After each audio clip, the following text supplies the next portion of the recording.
আসসালামু আলাইকুম ওয়া রাহমাতুল্লাহি ওয়া বারাকাতুহু। আজকে আলোচনা করব গরু এবং মহিষ এর দুধ বৃদ্ধির আমল। অনেক গরু মহিষ আছে বিভিন্ন মানুষের নজরের কারণে অথবা বিভিন্ন অসুস্থতার কারণে অথবা বিভিন্ন সময়ের কারণে দুধ কম দেয়। হ্যাঁ, ইনশাআল্লাহ আপনি যদি এই আমলটা করতে পারেন, আল্লাহ পাকের অশেষ রহমে বিভিন্ন সময় দুধ শুকিয়ে যায়, ওই শুকিয়ে যাওয়া বান থেকেও আল্লাহ পাক দুধ দান করবেন আপনাকে। গরু এবং মহিষের দুধ বাড়বে, যদি দেখেন যে এখন বাড়ছে, কমছে না, স্বাভাবিক অবস্থায় আছে, আপনি তারপরেও আমল করতে পারেন। কারণ কার বদনজর কখন লেগে যায় বলা যায় না।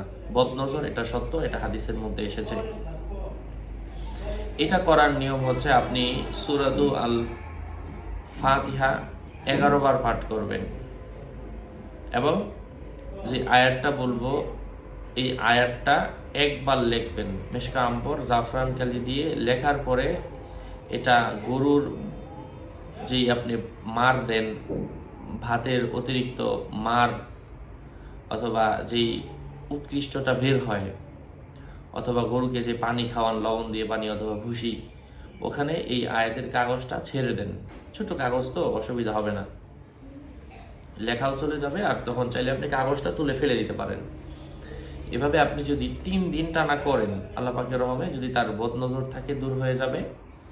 মানে সুস্থ গরু কেউ যদি খাওয়ান, বদনজর যদি কেউ দিয়ে থাকে দূর হয়ে যাবে। আর যারা অসুস্থ তাদের জন্য 7 দিন 7 বার লেখে এভাবে ধুয়ে খাওয়াবেন। আল্লাহ পাকের অশেষ রহমে গরুর বান থেকে অঝরে দুধ নামবে ইনশাআল্লাহ।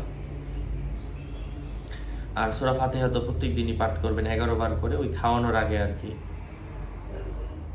আর এটা লিখতে হবে জাফরান কালি দিয়ে সরাসরি। এই কালি কলম অথবা এই কিতাবগুলোও যদি প্রয়োজন পড়ে, আমি যে ইউটিউবে 16,000 কন্টেন্ট দিয়েছি, আমলগুলো এখান থেকে সংগ্রহ করতে পারেন। এই কিতাবগুলোও যদি প্রয়োজন পড়ে আমার সাথে যোগাযোগ করে নিয়ে নেবেন 01908183699।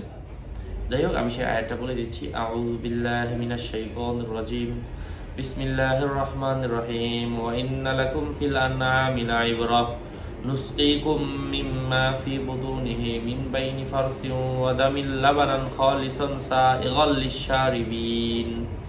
আল্লাহ পাক আমাদেরকে আমলের তৌফিক ফরমান। আরও আপডেট পেতে সাথেই থাকবেন। সকলের মঙ্গল এবং দীর্ঘায়ু কামনা করে এখানে শেষ করছি। দেখা হবে অন্য কোনো এপিসোডে। আগামী এপিসোড আসার আগ পর্যন্ত সবাই সুস্থ থাকবেন, ভালো থাকবেন। আসসালামু আলাইকুম ওয়া রাহমাতুল্লাহি ওয়া বারাকাতুহু।